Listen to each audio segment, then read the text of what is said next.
This show brought to you by Circle of Seven Productions, www.cosproductions.com. Please be sure to subscribe and welcome to our circle.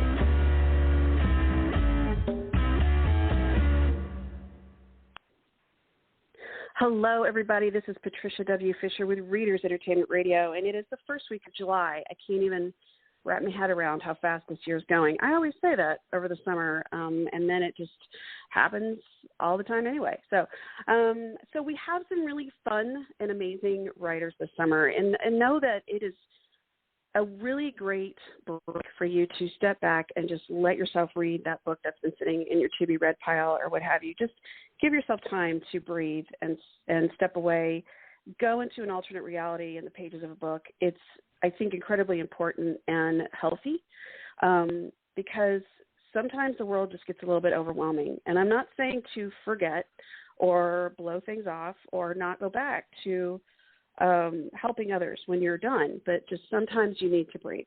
So one of the things I hope that I do here on the show is give you a chance to look at some authors maybe new to you, as well as just to give you something different to hear.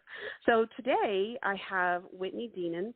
She is an author of children's books, mommy fiction, rom-coms, and thrillers. She loves to create stories for all women, breaking the Hollywood stereotype of size 4 and under leading that are all leading ladies are the only ones looking for love and earning life goals. Not only is she an author, but she spent most of her adult life as a plus-size model, ranging anywhere from size 12 to 16. She's always been the star of her very own story, and she has done her best to play second fiddle to no one. Her heroines wear double digits, even when they struggle with identity issues. They're no less appealing for it. And a strong woman comes in any size, right? Women come in all shapes and sizes, and there's no perfect model out there. Her books are for anyone who loves amazing heroines, swoony heroes, and a lot of laughter.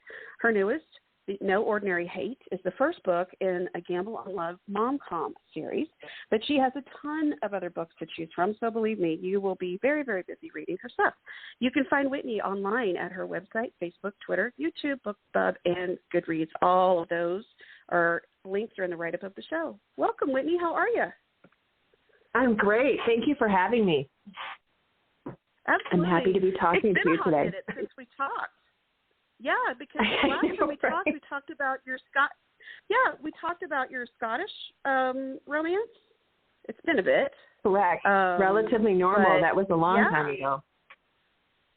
It was. So, and you've got a ton of stuff since then. So, I mean, let's just kind of start at the beginning. When did the writing bug hit you? As a kid, I always wanted to be a writer. I grew up with a learning disability, and my disability was a comprehension one. So while I could read, I had no retention of what I did read.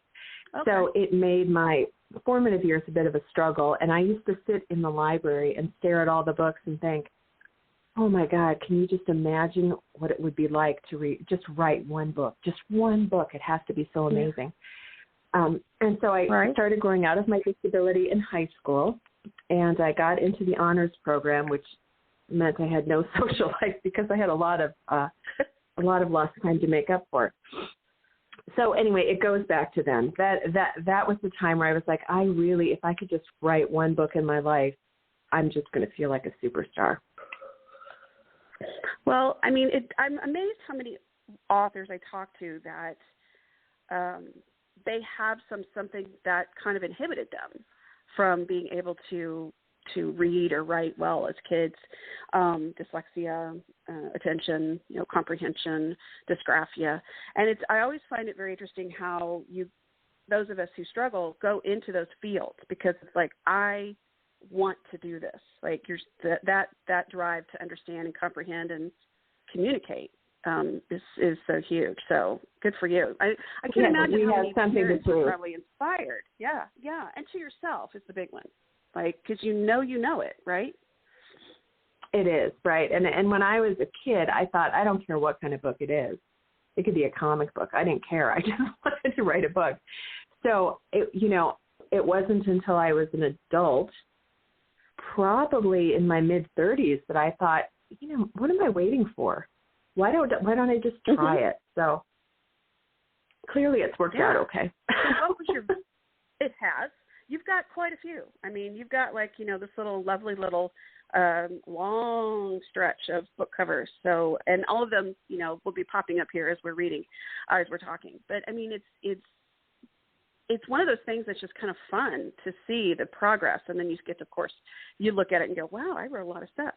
Do you ever go back and look at other books and you're reading something, you go, wow, that's pretty good? I do. I go back after a couple of years and I'll sit down and go through them and I'll be like, well, hello. But with me, I'm sort of an automatic writer, so I'm always surprised by what comes out of me. I'm not a plotter. I have no idea what's happening next. I can't wait to wake up in the morning and see where the story goes. So I'm kind of like the secretary for the voices in my head. As sane as that sounds. Oh, wow. That is an amazing statement. It really is.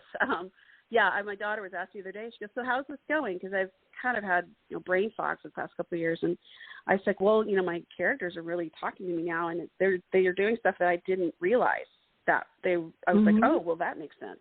And sometimes you don't even see it until it's already on the screen. It's like, oh, well, okay, that's what's happening.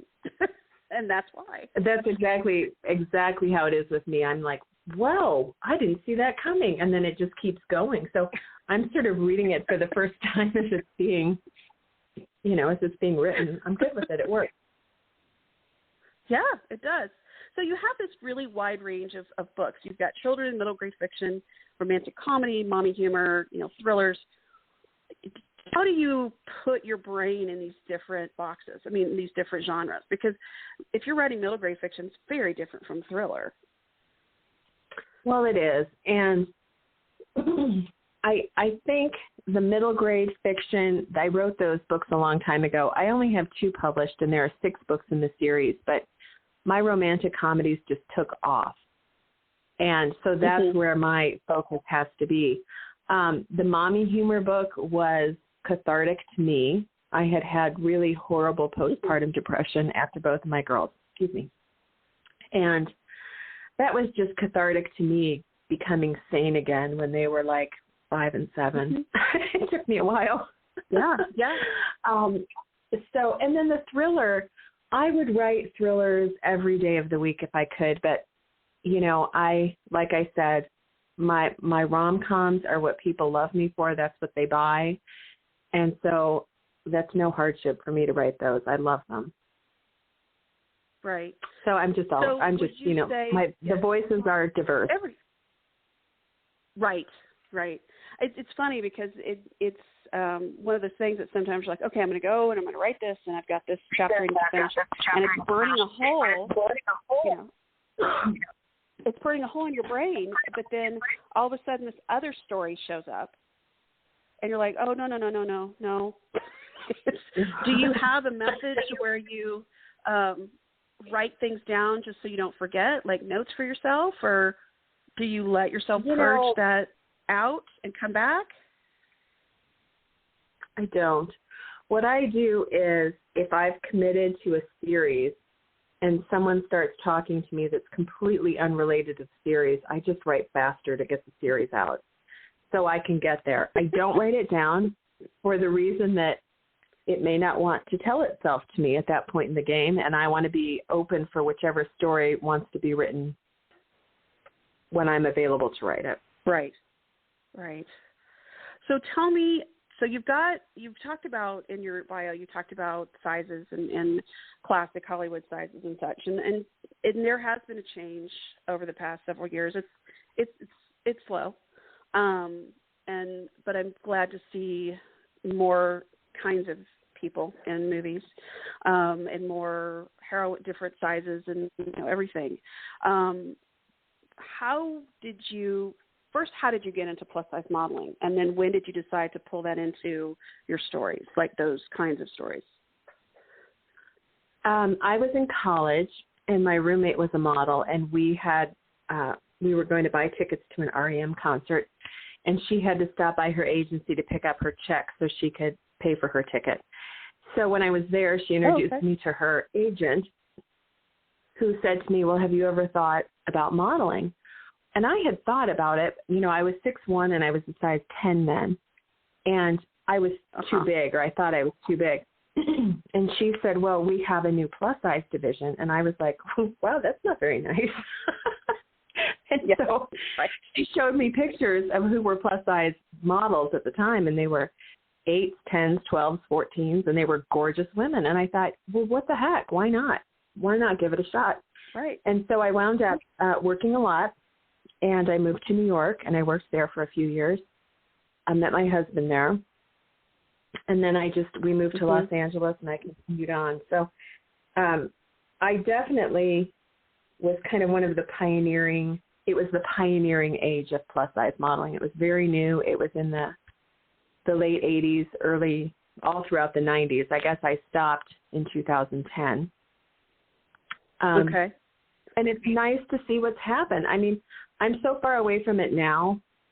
You know, it's been a number of years since I've even thought about it. But I do see the girls out there and the acceptance and the body positivity. And I'm just delighted because I have two girls. I have an 11-year-old and a 13-year-old. And I love that they're growing up in a much more accepting society than I did. Yes.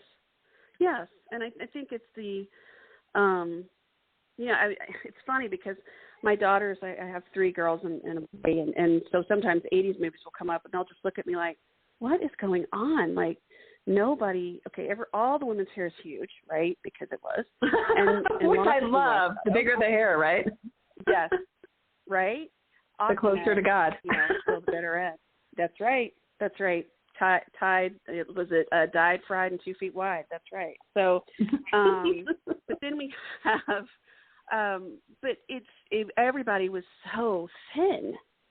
Like, you see it, and it's almost, now I look at it, I'm like, oh, people were way too thin, like skinny.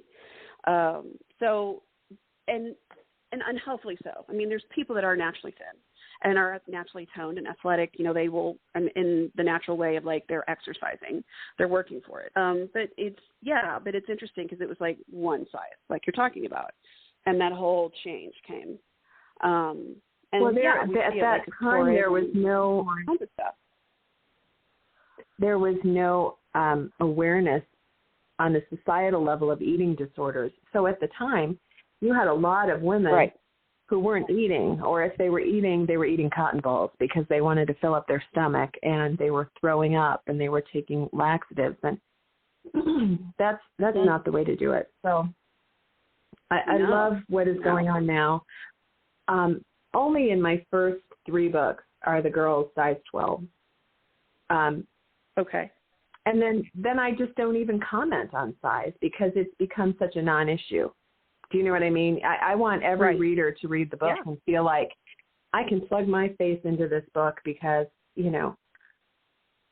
my heroines aren't perfect and they're funny as hell. And, I want everybody to feel like they can be, the star of their own romantic comedy. So I don't even comment on it in books after the first 3.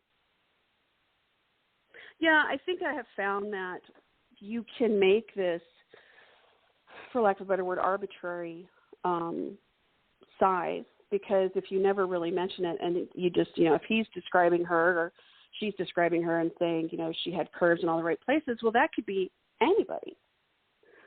Sure, that could be a size 8 with TNA or a size 18 with TNA. Yeah. That's right. Yeah. And so I think it's fun to write that kind of a wide open or, blank palette, and everybody gets to put whatever colors they want on it because, that's what they see when they read it. And I think it just opened a huge door for writers, quite honestly. So, and I think it changes. We don't have to have every heroine doesn't have to be this size and this, whatever. We can make them anybody. Our characters can be anybody. And I love that. I love that about it. And like you're saying, you've seen it. You've seen the changes. And then you've got all these different books to show that you've got these great heroines and heroes going down, finding each other and finding happily ever after. So it's wonderful. So tell me about your newest book? Nope. Excuse me, No Ordinary Hate. That's the second series that I'm writing with Melanie Summers. And it's a mom-com series. So it's a series of single moms who find love. And I think for us, it's just the natural growth of our stories. You know, there are so many single 20 and 30 women in their 20s and 30s, but there is a whole demographic of moms raising kids who are wondering, oh my gosh, is there love for me? And when am I going to find it? Between which load of laundry and load of dishes? And so we just wanted to give this other demographic, like, hey, there's love for you too, and you may find it in the most unexpected ways, and we want to tell those stories. Oh, yeah. So there are 3 books in that series. We're just finishing up the second, and then there's one more that we'll put out before the new year. But you had another series that came out in April, like book 7 as well? The texting, the Accidentally in Love series, the one I did that was another series that I did with Melanie. Yeah. Okay. So what's coming up after you're done with these 3 mom-coms? I have 2 more books coming out in my 7 Brides for 7 Mothers series. 5 are out now. Next is Queen of Hearts, and then At Last. So Queen of Hearts will be out this year. At Last will be out at the beginning of next year. And then I just open myself up and say, okay, voices, let me have it. And we'll find out what's next. I'm sure it's another rom-com.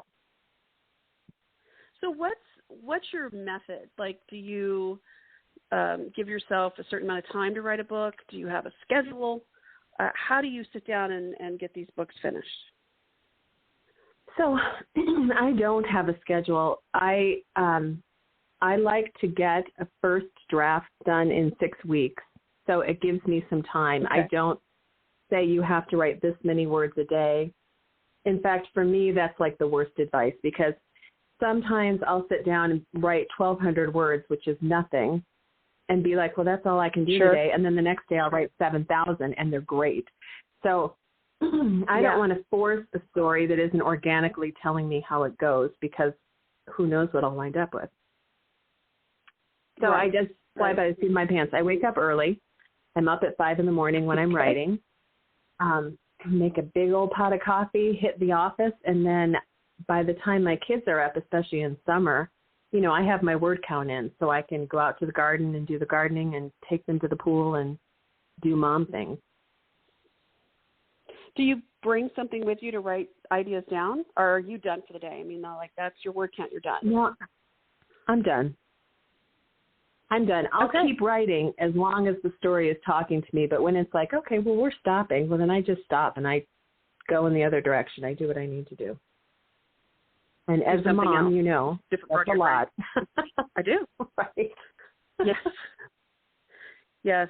Well, and it's interesting, too, because it's that feeling of, you know, how many interruptions can I work through type situation? Because, you know, I've got 4, and they're between the ages of, I've got one in college and then one in 7th grade. And especially when they were little, it was just like almost impossible to get anything done in summer. It's horrible. You know, it's just you can't. And even it's like, oh, okay, well, we'll go to the pool and we'll go, you know, and even then it's like, oh, yeah, I'll write, but you can't because you're counting heads the whole time. Okay, is the lifeguard actually looking at my kid? And right, or are they flirting with someone else? And my child's drowning like right in front of them. So it's one of those things where you're like, okay. I used to really dread the summer because I'm like, well, you know, there goes 3 months of work because I can't get squat done. But I found it very interesting that if I set everything up and I was like, okay, I'm going to try to get 1 hour of work done. And I would, you know, have like Playhouse Disney, and I would have snacks, and I would have, you know, everything set up, and I would say, I'm going to go work like at the table. I'd say, okay, I'm going to work. So y'all play, you know, and they were all playing. Nobody's doing, you know, they're all having a good time. Within 5 minutes, something would have exploded, and screaming would commence. But there was one time I did that, but I didn't tell them I was working, and nobody bothered me for like 2 hours. So I don't know I don't know what the vibes is sent out. Like, mom's busy, so everybody, like, have a meltdown. Everybody I'm not sure. need her now. I know. Right I now. think that is the common mom rings. complaint. Yeah. I remember I talked to Brenda Novak years ago, and she was saying, yeah, here I have written all these books, and my mother still calls me in the middle of the day and says, what are you doing? And I was like, Mom, I'm working, but you're home. I know. I work from home. That's funny. That's funny. Yes, I get it. Yeah, so I think it's something we all wrestle with, of course, that idea that, but you're home, so therefore, you're free. You must not work. No, creative energy does not happen that way at all. So if somebody wanted to, let's go back a bit to the modeling. If somebody, well, first let's say, what was the most fun, photo shoot you did? Like, what was the most fun, and what was ones that surprised you the most? I loved back in the day Mode magazine. MODE. Oh, yeah.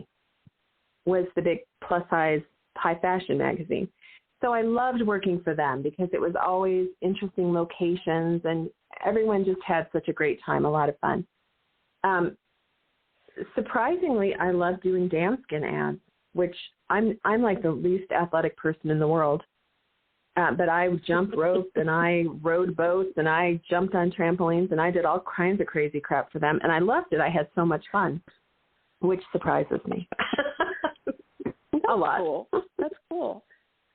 So yeah. Did the modeling help pay for school? Did you use that to pay for school? Yes, it did. The modeling paid for school. I clept out of my first year in the honors program, so I started as a sophomore.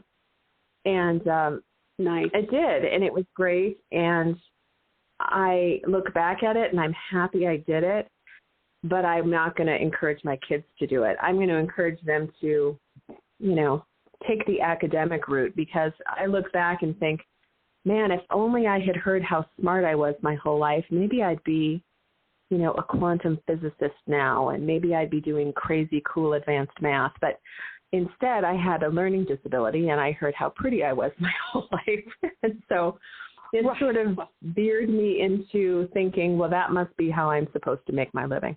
I made a great living. I enjoyed it. But alas, my gray matter is dwindling, and quantum physics is no longer on the table. Well, you could have a character that's a quantum physicist. Just saying. I know, right? There you go.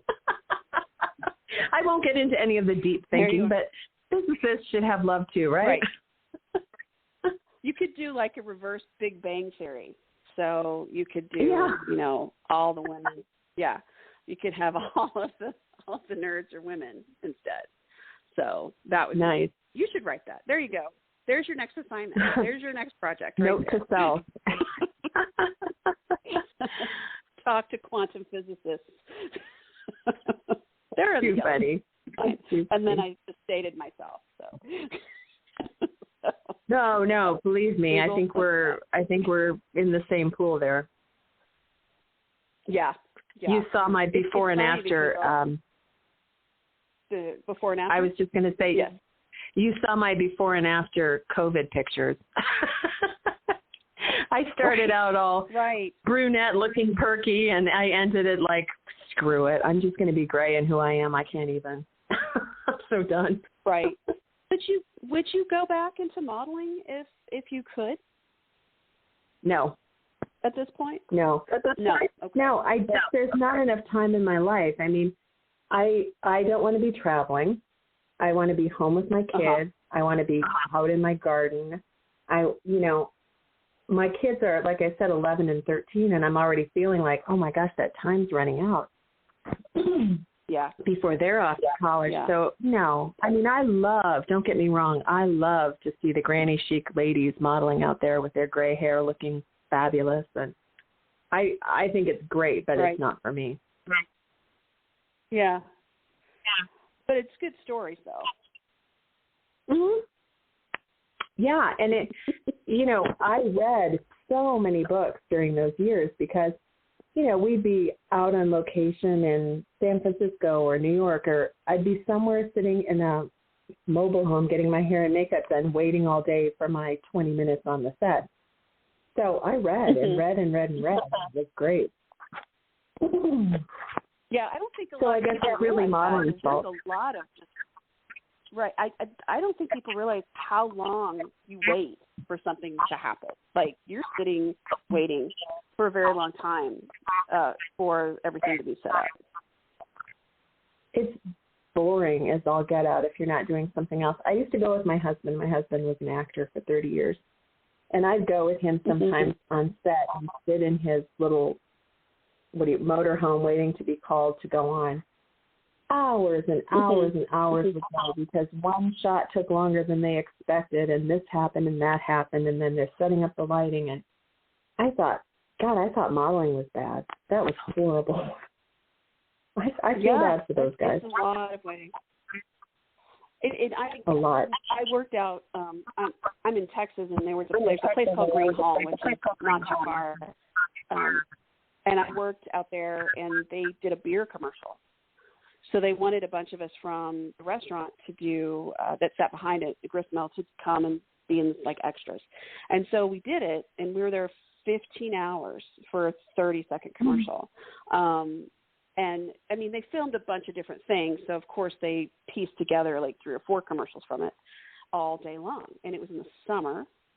And we were all just white by the end of it. But then we all made like a month's worth of pay with that one day. So, of course, then we loved it as soon as the check came. But, I mean, still, it was just like, oh, my gosh, this is a lot. So it's not a fast thing. It's not like theater. And even then, they're practicing for weeks and months before. So with theater, then you're doing the same show over and over and over and over again for as long as your run is. I mean, that would drive me nuts.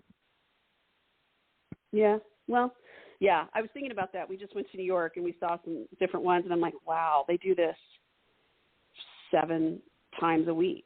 You know, there are 8 shows a week. This is a lot. They got to be burning like 1,000 calories a show. I mean, it's well, maybe it's sounding better. Right, and that's your workout. Ta-da! Right, I went to work. I'm like, I went and sat on my butt in my office for 6 hours and burned nothing. My fingers are in awesome shape. Right, that's right. I know how to write this very well. So what have you not written yet that you want to? I want to finish my thriller series. I've got 2 more books that I keep at a low simmer in my brain that follow the one I did write. So I do want to write that. I'm just open. I will write anything if it tells me it wants me to write it. So God knows where I'm going next. Maybe like alien romance or totally teasing, but hey, if it happens, it happens. Hey, if something jumps in, why not? So this is part of, you wanted to do books 2 and 3 of the the first one's See No More, the Kate Randolph series. Right. Is that what you're talking about? Correct. Yeah. So that one is available on her website. The links are there. So go look at it, people, because it's on there. And then, you've got all these wonderful series, and you're finishing things up. Does it feel strange to have like a series completely done? I mean, do those characters do people come back and say, but what about this character? Does that? Oh, when I finished Creekwater, oh my God, did I take flack from people for stopping at 4 books. They wanted to know about this person and that person and why did I stop, and I'm like, well, I've moved on.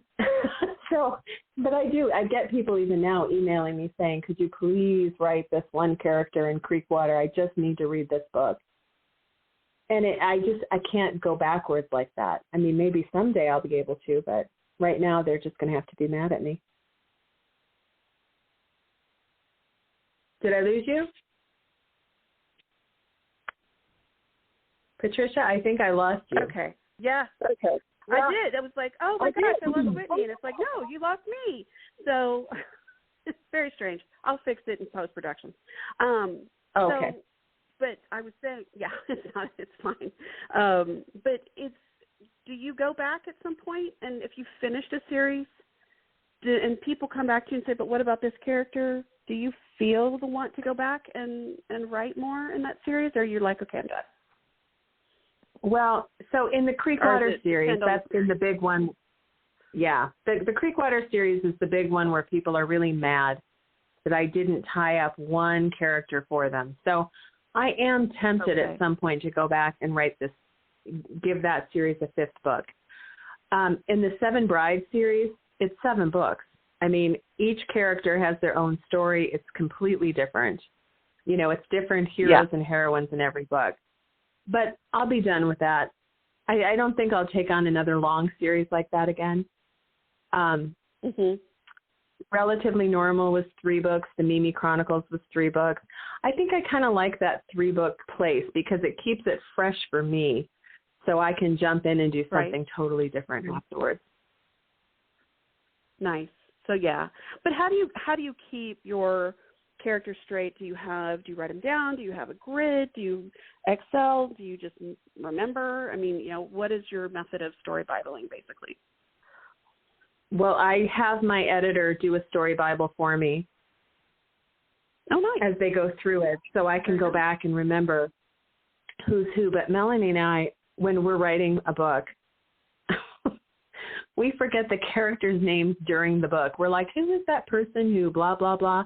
So we've started writing them down because between the two of us, we just can't remember everything. We're both writing our own books. We're writing books together. So we do kind of jot them down as we go. It's funny because I've talked to different people and they're like, you know, what was that character's name? And I'm like, I'm sorry, I'm trying to remember. And they're like, but it was your book. It's like, you know, I don't remember my kid's name. That's nothing. So, you know. No, totally. I'm with you. If you asked me to name all of my heroines, I would have to go to my bookshelf and look at the back of the books to tell you. I don't remember. A few of them I remember. Yeah. It's a lot. I mean, it's a lot of information for sure. Because those and, you know, stories and plots and everything is just rolling around in your brain the whole time. Even the characters that you're done with, like, okay, but they're still there. They're still hanging out. So yeah, it's a process. So you're thinking you're going to stick with 3 books for future projects, but I guess like you're saying, it would depend on the project. I feel like I have written 1 standalone rom-com. No, forget it. I wrote 3 standalone rom-coms. Everything else is part of a series because, you know, for the longest time, that's what readers wanted, a series. They wanted a series. But I am kind of itching to write a really fabulous standalone and just finished it in 1 book. So I think that might be next. I mean, I'm starting to get ideas, but I sort of have to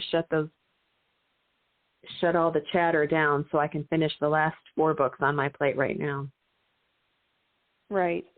Yeah, I mean, you can definitely drown in all the possibilities if you don't finish the projects that are already there, which is always the problem with a pantser.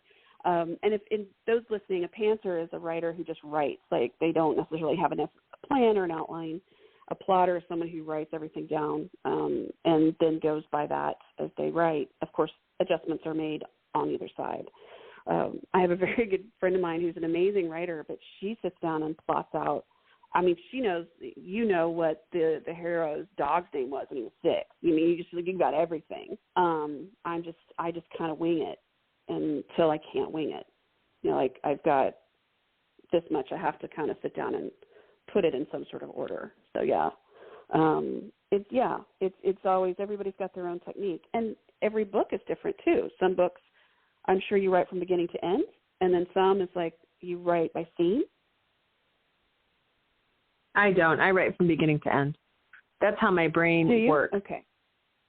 Yeah. Yeah. Yeah. Well, I mean, you're doing a great job. Well, thank you. As long as my brain keeps working, I think I might be okay. We'll see how that goes. It's going to be good. Right.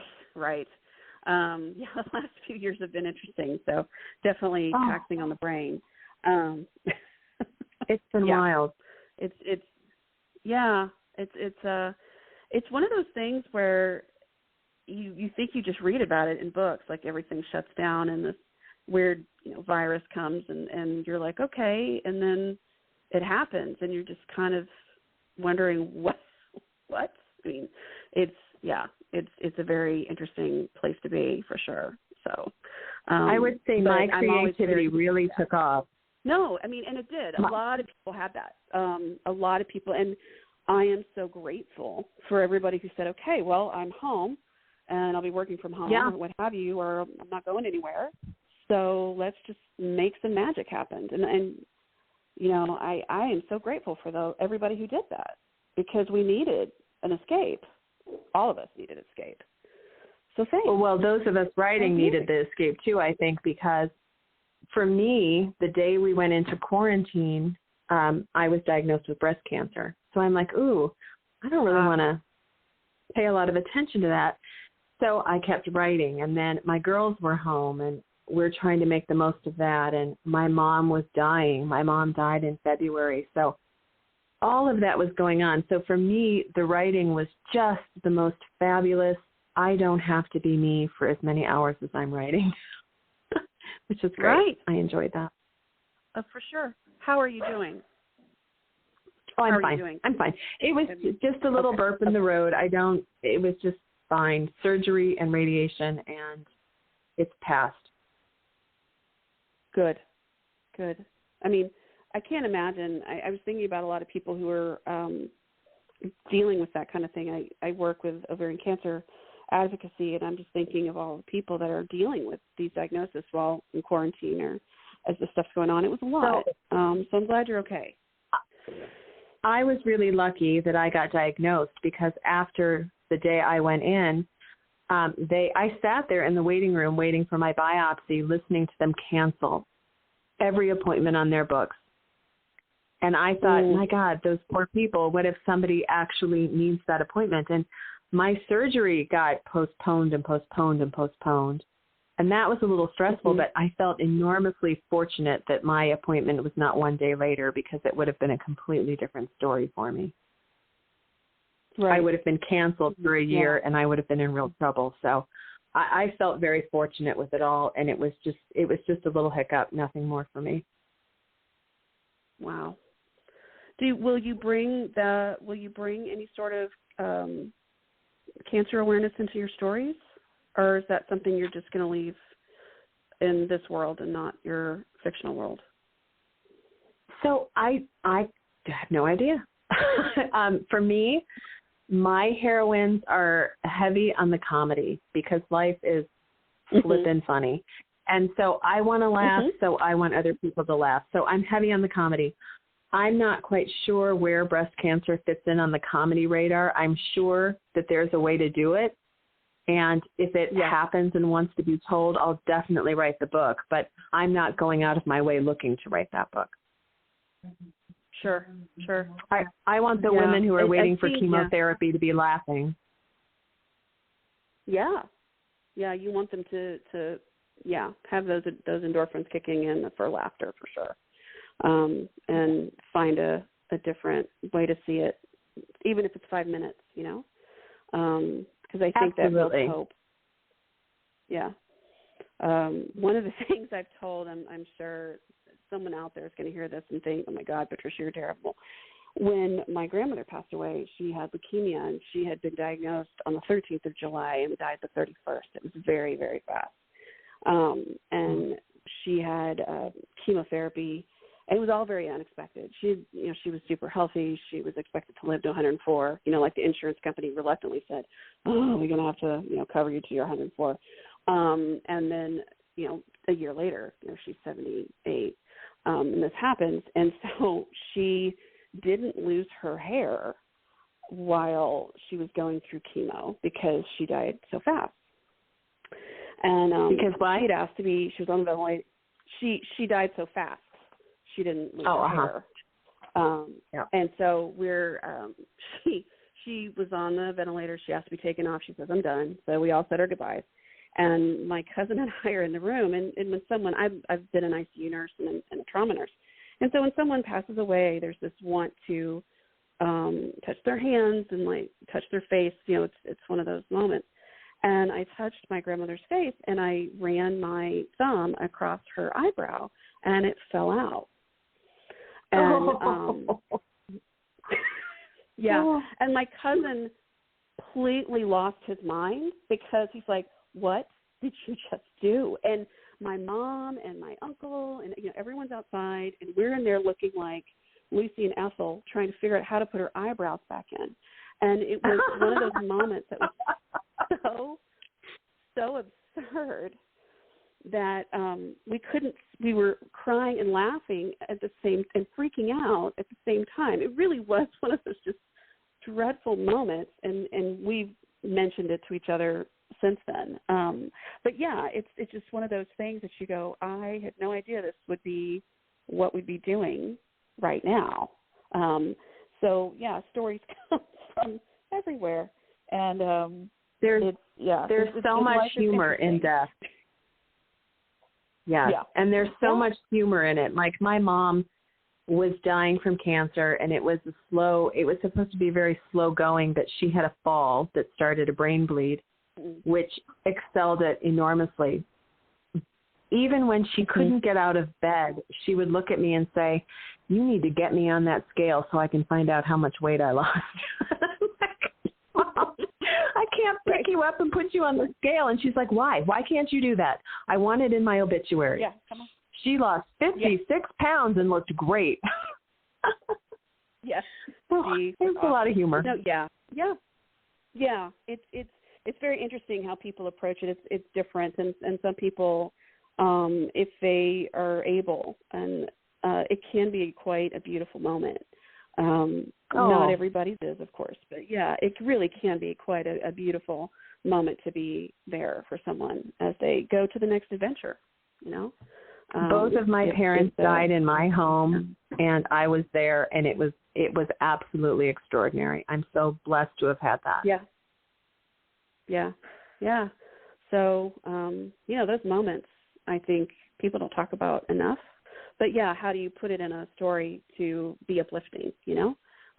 Because we're trying to make people laugh. It's a hard subject, but I appreciate you sharing it today, because that will help somebody who's hearing it. So thanks. That's a big deal. Absolutely.